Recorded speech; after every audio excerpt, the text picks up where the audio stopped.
பொதுக்குழு கூட்டத்தில் மக்கள் பிரச்சனை பற்றி பெருசாக பேசாமல் மீண்டும் மீண்டும் அவர் திமுகவை தான் தாக்கி பேசுகிறாரு. கரூர் துயரத்துக்கு அப்புறமா இப்போ தான் பப்ளிக்காக அட்ரஸ் பண்ணுறாரு. அவர் கட்சி நிர்வாகிகளும் சந்திக்கிறாரு. அப்போ அந்த கரூர் துயரத்தை பற்றியும் அங்கே நடந்தது பற்றியும் அதை தொடர்ந்து நடந்த நீட்சியான அரசியல் பற்றியும் அரசியல் அநாகரிகத்தை பற்றியும் பேச வேண்டிய ஒரு தேவை அந்த தலைவருக்கு இருக்குது. நம்மளை பற்றி குற்றம் சாட்டியுள்ள குறுகிய மனம் கொண்ட முதல்வர் அவர்களுக்கு ஒரு சில கேள்விகள். நீங்கள் கேட்ட மக்கள் பிரச்சனைகள்லாம் வந்து ரெசல்யூஷன் பாஸ் பண்ணியிருக்காங்க. 12 தீர்மானங்கள் நிறைவேற்றப்பட்டுள்ளது. அதில் அதெல்லாம் உள்ளடக்கப்பட்டது தான். விஜய் சார் அதை பற்றி பேசலை. என்ன ப்ராப்ளம்னா விஜய் சார் என்ன பேசணும், விஜய் சார் என்ன கலர் சட்டை போடணும், எல்லாத்தையும் நம்மளே முடிவு பண்ணிடுறோம். அவங்க என்ன நினைக்கிறாங்களோ, மக்கள்கிட்ட அவர் என்ன சொல்ல நினைக்கிறாரோ அதை அந்த மக்கள் கூட ஒரு ஆத்மார்த்தமாக கம்யூனிகேட் பண்ணுறாரு. அது அங்கே கண்மையாகுது. இந்த கரூர் துயரத்துக்கு வந்து அந்த இடத்துல இருக்கிற அந்த துயரத்தை அரசியல் பண்ணதே ஒரு அநாகரிகம். அதை வச்சுக்கிட்டு கூட்டணி அமைக்கலாமா, இதை கூட்டணிக்காக தான் பேசுறீங்கன்னு சட்டமன்றத்திலே முதல்வர் சொல்றது எல்லாமே வந்து எனக்கு ஏற்புதல் கிடையாது.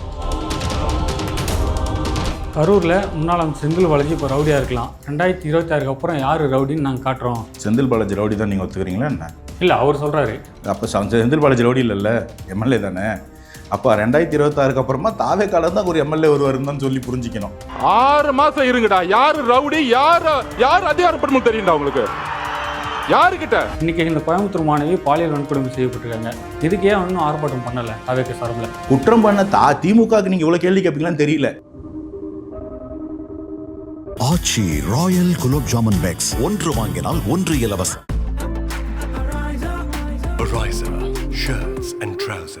சார் வணக்கம். வணக்கம். இன்று தாவேக்காவின் பொதுக்குழு கூட்டம் நடைபெற்றது. அதில் விஜய் அவர்கள் 14 நிமிஷம் பேசியிருப்பார். அந்த பொதுக்குழு கூட்டத்தில் மக்கள் பிரச்சனை பற்றி பெருசாக பேசாமல் மீண்டும் மீண்டும் அவர் திமுகவை தான் தாக்கி பேசுகிறாரு.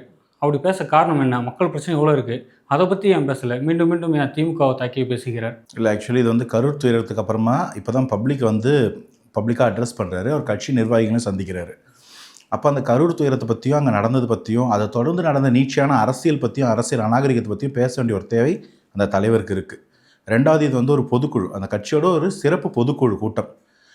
3வது வந்து நீங்கள் கேட்ட மக்கள் பிரச்சனைகள்லாம் வந்து ரெசல்யூஷன் பாஸ் பண்ணியிருக்காங்க. 12 தீர்மானங்கள் நிறைவேற்றப்பட்டுள்ளது. அதில் அதெல்லாம் உள்ளடக்கப்பட்டது தான். அதனால் பேசாமல் இல்லை. விஜய் சார் அதை பற்றி பேசலை. என்ன ப்ராப்ளம்னா விஜய் சார் என்ன பேசணும், விஜய் சார் என்ன கலர் சட்டை போடணும், எல்லாத்தையும் நம்மளே முடிவு பண்ணிடுறோம். இந்த முதல் 16 நாள் கரூர் துயரத்துக்கு அப்புறம் 16 நாள் என்ன பண்ணீங்க? எல்லோரும் சேர்ந்து தாவேக்கா தான் காரணம்னு குற்றம் சாட்டி நீதிமன்றத்துக்கே போகாமல் மீடியாவில் உட்காந்து ட்ரையல் நடத்தி தீர்ப்பு கொடுத்துருங்க. இன்ட்ரிமேட்டிக் சுப்ரீம் கோர்ட்லேருந்து ஆப்போசிட்டாக வந்தோடனே அடுத்த 16 நாள் அந்த மாதிரி பேசின வாடகை வாரங்களை இன்டர்வியூ உட்காரம் ஓடி போயிட்டு இப்போ இந்த 16 நாள் அஇஅதிமுக பாஜக ஒன்று தாவேக்கா கூட்டணி போகுது. இன்னொரு நேரத்தை பற்றி பேசிட்டு இருந்தீங்க. ஆக மொத்தம் நீங்கள் என்ன பேசணும், தாவேக்கா என்ன பேசணும், எல்லாத்தையும் நீங்களே முடிவு பண்ணால் தாவேக்கா என்ன தான் வேலை. அதனால் அவங்க என்ன நினைக்கிறாங்களோ, மக்கள்கிட்ட அவர் என்ன சொல்ல நினைக்கிறாரோ அதை அந்த மக்கள் கூட ஒரு ஆத்மார்த்தமாக கம்யூனிகேட் பண்ணுறாரு. அது அங்கே கன்வே ஆகுது. அவர் என்ன பேசணும் நம்ம முடிவு பண்ணிட்டா அப்புறம் அவர் வேலை என்ன பேசணும். அதனால் அவர் நினைக்கிறது ஒரு பேசிட்டோம். நீங்கள் சொன்ன மக்கள் பிரச்சனைலாம் பேசப்பட்டு இருக்கு. அதிமுகவும் சரி பாஜகவும் சரி தொடர்ந்து விஜய்க்கு ஆதரவு கொடுத்தாங்க. ஆனால் இன்றைக்கி தீர்மானத்தில் பார்த்தீங்கன்னா 2026 டிவிகே தலைமையில் தான் கூட்டணி சொல்கிறாங்க. அப்போ அதிமுகவும் பாஜகவும் கைட்டு விட்டதா டிவிகே? முதல்ல இந்த கரூர் துயரத்துக்கு வந்து அந்த இடத்துல இருக்கிற அந்த துயரத்தை அரசியல் பண்ணதே ஒரு அநாகரிகம். அதை வச்சுக்கிட்டு கூட்டணி அமைக்கலாமா, இதை கூட்டணிக்காக தான் பேசுகிறீங்கன்னு சட்டமன்றத்திலே முதல்வர் சொல்கிறது எல்லாமே வந்து எனக்கு ஏற்புதல் கிடையாது. அது ஒரு துயரம். அந்த துயரத்தில் இதுதான் சாக்குன்னு தாவேக்காவை மேலே மொத்தமாக குற்றம் சாட்டி தாவேக்காவை தலை நிமிர விடாமல் செஞ்சிடணும் அப்படின்னு நினச்சாங்கல்ல, அவங்களுக்கு எதிர்ப்பாக செயல்பட்டவங்களுக்கு நன்றி. அதாவது அவங்க வந்து தாவேக்காக்கு ஆதரவாக செயல்படலை, நடுநிலைமையோட அங்கே இறந்த 41 உயிர்களுக்கும் அந்த இறந்தவர்களின் குடும்பத்திற்கும் நீதி கிடைக்கணும்னு பேசினவங்களை நீங்கள் உடனே தாவேக்காக்கு ஆதரவாக பேசுனாங்கன்னு நினச்சிக்கிட்டீங்க. அவங்களும் தாவேக்காக்கெல்லாம் ஆதரவாக பேசலை. இந்த பக்கம் கூட்டணியும் தாவேக்கா அதை பற்றி என்றைக்கும் கூட்டணி பற்றி இந்த 16 நாட்களில் வந்து சொல்லலை. தாவேக்கா மௌனம் காத்துது, அமைதியாக இருந்தது. இந்த அமைதியோடவே இந்த துக்கத்தை கடந்து செல்றதுக்கான வழி பார்த்தாங்க. கரூரில் பாதிக்கப்பட்ட மக்களின் குடும்பத்தை சந்திக்கிறதுக்கு ட்ரை பண்ணாங்க. அந்த சந்திப்பை நிகழ்த்தியிருக்காங்க. அங்கே அதுதான் நடந்துச்சு. கோர்ட்டுக்கு போனாங்க, நீதி பெற்றாங்க, நீதி வெல்லும் சொன்னாங்க. ஸோ கூட்டணி பற்றிலாம் அவங்க பேசவே கிடையாது. திரும்ப அதையும் ஊடகமே பேசி இன்றைக்கி ஊடகமே அவங்க இல்லைன்னு சொன்னோடனே ஐயோ கழட்டி விட்டிங்களா? எப்போங்க சொன்னாங்க தாவேக்கா அதிமுக கூட்டணி போகிறோன்னு? போன வாரம் கூட ஒரு அறிக்கையில் எங்களுடைய கூட்டணி நிலைப்பாடு எப்பயும் போல தான் இருக்குது, இதுக்காக நாங்கள் மாறலன்னு தெளிவாக சொல்லியிருக்காங்க. ஏன் மாறுது? நீங்கள் நம்ம நினச்சிக்கிறதுலாம் தாவேக்கா பொறுப்பான்னு நான் கேட்குறேன். கரூரில் முன்னாள் செந்தில் பாலாஜி இப்போ ரவுடியாக இருக்கலாம். 2026 அப்புறம் யார் ரவுடின்னு நாங்கள் காட்டுறோம். நேரடியாக ஆதவ வச்சுனா சவால் விட்டுருக்காரு. அதை எப்படி பார்க்குறீங்க? செந்தில் பாலாஜி ரவுடி தான் நீங்கள் ஒத்துக்கிறீங்களா என்ன? இல்லை, அவர் சொல்கிறாரு. அப்போ செந்தில் பாலாஜி ரவுடி இல்லைல்ல, எம்எல்ஏ தானே. அப்போ 2026 அப்புறமா தாவே காலம் தான் ஒரு எம்எல்ஏ வருவாருன்னு தான் சொல்லி புரிஞ்சிக்கணும். அடிப்படையில் அந்த இடத்துல வந்து ஒருத்தர் ரவுடியாக இருந்தால் ஜென்ரலாக நீங்கள் போலீஸ் ஸ்டேஷனில் பார்க்கலாம். ஒரு புதுசாக ஒரு எஸ்ஐயோ இல்லை ஒரு எஸ்பியோ டிஎஸ்பியோ அந்த ஊருக்கு மாத்திரம் வந்தால் இந்த ஊரில் முக்கியமான அக்யூஸ்ட் யார் யார், ரவுடி யார் யார், யார் ட்ரபிள் மாங்கர்ஸ்னு ட்ரபிள் மாங்கர்ஸ் லிஸ்ட்டில் எடுத்து பார்த்து அவங்க எல்லோரும் கூப்பிட்டு வான் பண்ணுவாங்க. என் ஜூரிஸ்டிக்ஷன் ஏதாவது சேட்டை பண்ணினா முட்டி முடிச்சு உள்ளதுக்கு விட்டுருன்னு சொல்லுவாங்க. அதுபோல் எந்த ஊரில் ரவுடி இருந்தாலும் அது கரூர்னு இல்லை, நாளைக்கு தாவேக்கு ஆட்சிக்கு வரும் பட்சத்தில் அந்த ரவுடிகளை அடக்குவோம், ஒடுக்குவோம், தமிழகத்தில் ரவுடிகள் இல்லாமல் பார்த்துப்போன்னு அவர் சொல்கிறாரு. இது ஏன் யாரோ ஒருத்தருக்கு தனிப்பட்ட முறையில் பயம் ஏற்படுத்துது? 10 ரூபாயை சம்பாதிக்கிறோம், அந்த 10 ரூபாயை வச்சே கேஷ் ஃபார் ஜாப்ஸ்னு ஸ்கேம் பண்ணுறோம். பார்த்தீங்களா அது நியூஸ் பார்த்தீங்களா? 10 ரூபாயில் இருக்கக்கூடிய சீரியல் நம்பர் வச்சு ஹவாலா பண்ணி இங்கே இடத்துல வேலை, இங்கே படித்த எக்ஸாம் எழுதுனதுக்கெலாம் பட்டநாமத்தை சாத்திட்டு நம்ம வந்து காசு கொடுத்தவங்களும் வேலை கொடுத்துக்கிட்டு இருக்கிறாங்கன்னு ஒரு ஸ்கேம் வந்திருக்கு. அதை தொடர்ந்து கோஆப்ரேட்டிவ்ஸில் ஸ்கேம் வந்திருக்கு. செந்தில் பாலாஜி அவர்களே இன்றைக்கி 10 ரூபா பாட்டிலில் மாட்டுறதுக்கு முன்னாடி டிரான்ஸ்போர்ட்டில் கேஷ் ஃபார் ஜாப்ஸ் ஸ்கேம்ஸில் தான் மாட்டினார் கோர்ட்டில். இந்த மாதிரி எல்லா ஊழலையும் பண்ணி வச்சுருக்கீங்களே, வேறு என்னன்னு சொல்கிறது? அதனால் அந்த இடத்துல இந்த மாதிரிலாம் இருந்தால் நாங்கள் ஆட்சிக்கு வந்த பிறகு இருக்காது, மாறிடும்னு சொல்கிறாரு. அதில் எனக்கு ஒன்றும் தவறாக தெரியல. அவர் திரும்ப கேஸ் பண்ணுமா போட்டுங்க, அவர் ஃபேஸ் பண்ணுவார். கரூர் ஹாஸ்பிட்டலில் 41 பேர் இறந்தாங்க, அதில் 11 குழந்தைகள் இறந்துருக்காங்க. அதை பார்த்துட்டு எமோஷ்னலில் தாங்க முடியாமல், வலி தாங்க முடியாமல் அன்பில் மகேஷ் அழுகுறாரு. அவரை போயிட்டு நீங்கள் ஆக்டிங் பண்ணுறாரு அப்படின்னு சொன்னால் அது எப்படி சரியாக இருக்கும்? ஒரு டெத்துக்கு போனால் யாராக இருந்தாலும் அந்த இடத்த எமோஷனல் கண்ட்ரோல் பண்ண முடியாது, அவ்வளோதான் செய்வாங்க. அவரை போயிட்டு நடிப்பில் மிஞ்சிட்டாரு, இவருக்கு அவார்டு தரலாம் அப்படி இப்படின்ட்டு ஆதவர்ஜுனா பேசுகிறாரு. அது எப்படி சார் சரியாக இருக்கும்? சரி, நான் உங்களை ஒன்று கேட்குறேன். இந்த கரூர் துயர சம்பந்தம் பற்றி முதல் கேள்வி, துணை முதல்வர் எப்போ வந்தார், எங்கேருந்து வந்தார், எவ்வளோ நேரம் அங்கே இருந்தார்? துணை முதல்வர் தமிழ்நாட்டில் இருந்தால் ஸ்பாட்டுக்கு போயிருப்பாரு. முதலமைச்சர் 20 ரூபா போனார். துணை முதலமைச்சர் துபாயில் இருந்ததுனால அவர் உடனே ஃப்ளைட் ஏறி உடனே நேராக அங்கே தான் போனார். சென்னை கூட வரல, நேராக கரூருக்கு போயிட்டு பாதிக்கப்பட்ட மக்களை சந்தித்து ஆதரவு தெரிவித்து தான் அதுக்கப்புறம் திரும்ப துபாய்க்கு போனார். பேக்கெட்டில் 200 ரூபா இருக்கா? கீழே நடந்த விஷயத்த சொல்லுங்கள். சரி, நான் கேட்குறேன், நீங்கள் துணை முதல்வர் வந்ததை பார்த்தீங்களே, திரும்ப எப்போ போனார்னு பார்த்தீங்களா? 1 மணி நேரம் ஆறுதல் சொல்லி. எதுக்கு வந்தீங்க? அட்டண்டன்ஸ் போட வந்தீங்களா? இப்போ இந்த கல்யாணம்லாம் நடக்கும், சொந்தக்காரன் கல்யாணம், நமக்கு அன்றைக்கி ரொம்ப அர்ஜென்ட்டான மீட்டிங் இருக்கும், அவசரமாக கல்யாணத்துக்கு போய் அச்சல் போட்டுப்பா சாப்பிட கூட நேரம் நான் கிளம்புறேன்னு போவாங்க. அது மாதிரி இடமா இது? துக்கத்தை பகிர்ந்துக்கிறதும் துயரத்தில் இருக்கிறதுக்கு இப்படி தான் முறையா? உங்களுக்கு அப்படி தான் அவ்வளோ பெரிய வேலை துபாயில் இருந்தால் அங்கேயே இருக்க வேண்டியது தான். எதுக்கு வந்து அட்டண்டன்ஸ் போடணும்? அப்படி மக்கள் துயரத்தை சமாதானப்படுத்த வந்தோம்னா இங்கே துயரத்தில் தானே இருந்தாங்க.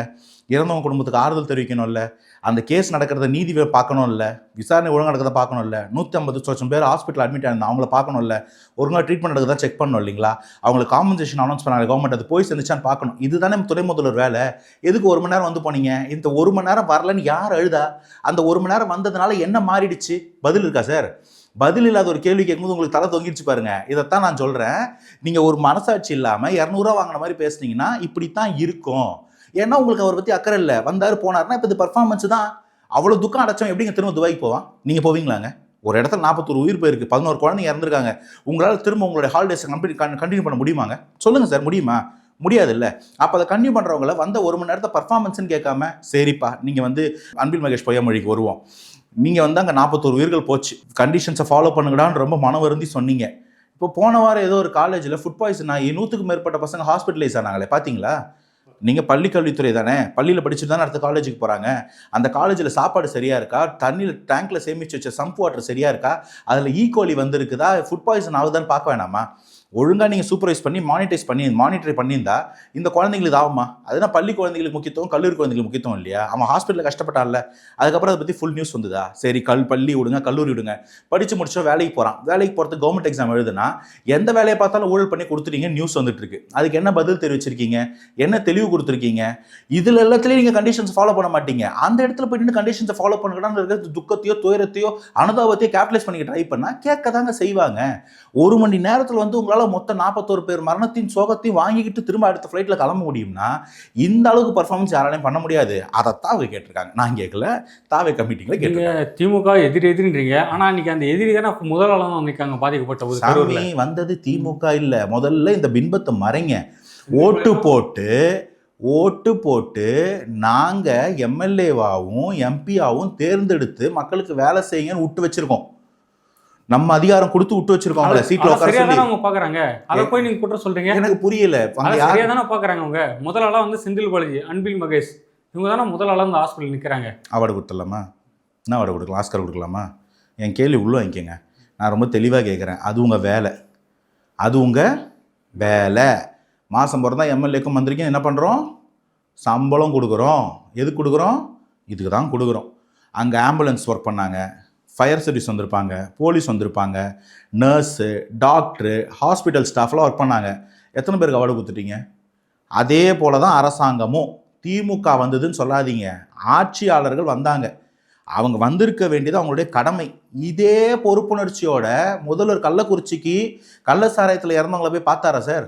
சொல்லுங்கள் சார், ஏன் பார்க்கல? பார்க்கணும் தானே, அங்கே இறந்தது உயிர்கள் தானே. ஏன் அப்போ முதல்வர் போல? தமிழகத்தில் கடைசியாக கள்ளச்சாராய மரணங்களை பற்றி நம்ம எப்போ கேள்விப்பட்டோம்? இந்த திமுக ஆட்சிக்கு வந்த பிறகு தானே கேள்விப்பட்டோம். அப்போ அந்த இடத்துக்கு முதல்வர் போயிருக்கணும்ல. இன்னொரு இன்ஸ்டன்ஸ் சொல்லவா, பெற்றோர்களை கொண்டாடுவோம்னு ஒரு நிகழ்ச்சி நடத்துனாங்க. அந்த நிகழ்ச்சிக்கு டாடா ஏஸில் இந்த ஆடு மாடெல்லாம் ஏற்றிட்டு போகிற மாதிரி முதியவர்களை ஏற்றிட்டு போய் அது ஒரு பிரிட்ஜில் கொடசாஞ்சி அந்த வண்டி விழுந்து அதில் மரணங்கள் ஏற்பட்டது. அதில் எத்தனை பேர் வீட்டுக்கு போய் பார்த்தீங்க? எத்தனை பேருக்கு நீங்கள் இரங்கல் தெரிவிச்சிங்க, இல்லை காம்பன்சேஷன் கொடுத்தீங்க? அன்னைக்கு போனீங்களா அங்கே அமைச்சர்களோ முதல்வர்களோ? டாடா ஏஸில் மனிதர்களை ஏற்றிட்டு போகக்கூடாதுன்னு கண்டிஷன்ஸ் இருக்குல்ல, அன்னைக்கு அந்த கண்டிஷன்ஸை ஃபாலோ பண்ணீங்களா?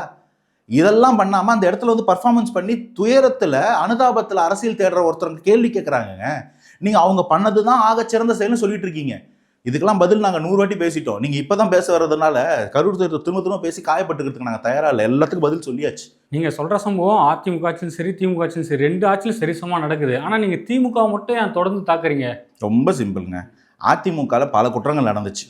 அது நீங்கள் தூத்துக்குடி துப்பாக்கி சூடாக இருக்கலாம், இல்லை வந்து பொள்ளாச்சி பாலியல் வன்முறை கேஸாக இருக்கலாம், இல்லை நீங்கள் வந்து ஃபெலிக்ஸ் ஜெயராஜ் இறந்ததாக இருக்கலாம். அது எல்லாத்தையும் கொண்டு வந்து இவங்க இப்படி தான் இருக்கிறாங்கன்னு சொல்லி தான் நம்ம என்ன பண்ணோம் 21 ஓட்டு போட்டு திமுகவை உட்கார வச்சோம். அதிமுக நடந்த குற்றங்களுக்கு திமுக ஆட்சிக்கு வந்தோடனே தீர்வு கிடச்சிருச்சா? தூத்துக்குடி துப்பாக்கி சூடுக்கு ஒரு நபர் ஆணையம் போட்டோம். அவங்க ஆணையத்தை ரிப்போர்ட் ஃபைன் பண்ணிட்டாங்களா? அதுலேருந்து நீங்கள் எத்தனை பேர் தண்டிச்சிங்க? மாறா ப்ரமோஷன் கொடுத்துருக்கீங்க. கொடநாடு கொலை வழக்காக இருக்கட்டும், இல்லை பொள்ளாச்சி பாலியல் வழக்கில் குற்றம் சாட்டப்பட்ட எல்லாரையும் சார்ஜ் ஷீட்டில் ஏற்றி தண்டனை கொடுத்துட்டோமா? கிடையாது. அதே மாதிரி நீங்கள் இன்றைக்கி வந்து ஜெயராஜோ இல்லை அவங்க மகன் ஃபீனிக்ஸோ அந்த கொலை வழக்கில் போலீஸ் அரெஸ்ட் பண்ணாங்க, யாருக்கா தண்டனை வாங்கி கொடுத்துட்டோமா? எதுவுமே பண்ணலை. ஒரு பக்கம் ஓரம் கட்டி வைங்க. அன்னையத்துக்கு சிபிஐ விசாரணை கேட்டவங்க இன்னைக்கு சிபிஐ விசாரணை ஆம்ஸ்டாங் அண்ணன் கொலை வழக்குக்கோ கிட்னி முறைகேட்டுக்கோ சிபிஐ கேஸ் கேட்டால் தடுக்கிறீங்க. கரூர் துயரத்துக்கு பெருந்துயரத்துக்கு சிபிஐ கேஸ் கேட்டால் சுப்ரீம் கோர்ட் மானிட்டரி கேஸ் கேட்டால் தடுக்கிறீங்க. உங்களுக்கு வேணும்னா சிபிஐ இனிக்குது, வேணும்னா சிபிஐ கசகுது. சரி, திமுக ஆட்சி நல்லா இருக்கான்னு பார்த்தீங்கன்னா இல்லை. அன்னைக்கு பொள்ளாச்சியில் பாலியல் வழக்குனா இன்னைக்கு இங்கே பாருங்கள், அண்ணா யூனிவர்சிட்டியிலேருந்து முந்தானேத்து கோயம்புத்தூரில் இருந்து இதே புராணம் நடந்துக்கிட்டே இருக்குது. இன்றைக்கும் போலீஸ் ஸ்டேஷனில் அஜித்குமார் போன்ற அப்பாவிகள் கொல்லப்பட்டுக்கிட்டு தான் இருக்காங்க. 25 லாக்அப் டெத்துங்க ரிப்போர்ட்டே ஆயிருக்கு. இது போல் அன்னைக்கு நடந்த எந்த குற்றத்துக்கும் நீதி வழங்க வேண்டிய திமுக நீதி வழங்கலை. இன்னைக்கு அதே குற்றம் நடந்துகிட்டு இருக்கு. அவங்க அதிமுக வேணாம் தான் மக்கள் ஒதுக்கிட்டாங்க. இன்னைக்கு அதிமுக கேளுனா வாய்ப்பளிக்கப்பட்ட திமுக தானே முதல்ல கேட்கணும். நம்ம ஒன்று அதிமுக தோளோடு சேர்ந்து அப்பா இவங்க செஞ்சதெல்லாம் சாதனை சொல்கிறோம், அவங்க தப்பு பண்ணாங்கன்னு தானே கருப்பு சிவப்பு சைக்கிளை ஓட்டின்னு போய் திமுக ஓட்டு போடணும்னு சிம்பாலிக்காக சொல்லி ஜெயிக்க வச்சோம். இன்னைக்கு நீங்கள் சரி பண்ணலன்னும் போது கேள்வி கேட்கறதுக்கு ஏன் பதறீங்க? இதுக்கு தான் கேட்டேன் 200 எவ்வளோ எத்தனை ரூபா நோட்டாக கொடுத்தாங்கன்னு நான் கேட்கறது. பண்ணுற தப்ப ஏங்க மறைக்கிறீங்க? முட்டு கொடுக்காதீங்க.